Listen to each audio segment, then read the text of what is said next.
محترم ناظرین، السلام علیکم۔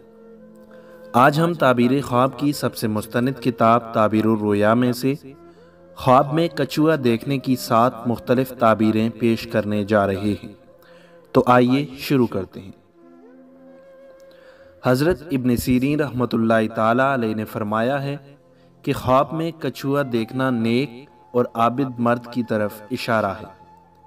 اگر کوئی شخص خواب میں دیکھے کہ اس نے کچھوا پکڑا ہے تو دلیل ہے کہ کسی نیک اور پارسا مرد کی صحبت حاصل کرے گا، اور اگر کوئی خواب میں دیکھے کہ اس نے کچھوے سے لڑائی کی ہے تو دلیل ہے کہ کسی نیک اور پارسا مرد سے جھگڑا کرے گا۔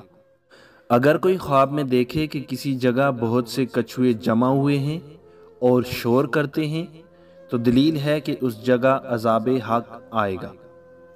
حضرت جابر مغربی رحمۃ اللہ تعالی علیہ نے فرمایا ہے کہ اگر کوئی خواب میں دیکھے کہ اس نے کچھوے کو مارا ہے اور اس کا گوشت کھایا ہے تو دلیل ہے کہ کسی عابد و زاہد مرد کو شکست دے گا اور اس کا مال لے کر خرچ کرے گا۔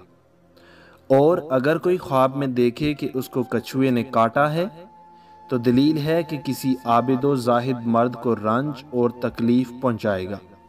اور اگر کوئی خواب میں دیکھے کہ اس نے کچھوے کو پکڑ کر پانی سے باہر خشکی پر ڈالا ہے تو دلیل ہے کہ کسی نیک و پارسا مرد کو کام سے روکے گا اور اس کو نقصان پہنچائے گا، اور اللہ ہی بہتر کو خوب جانتا ہے۔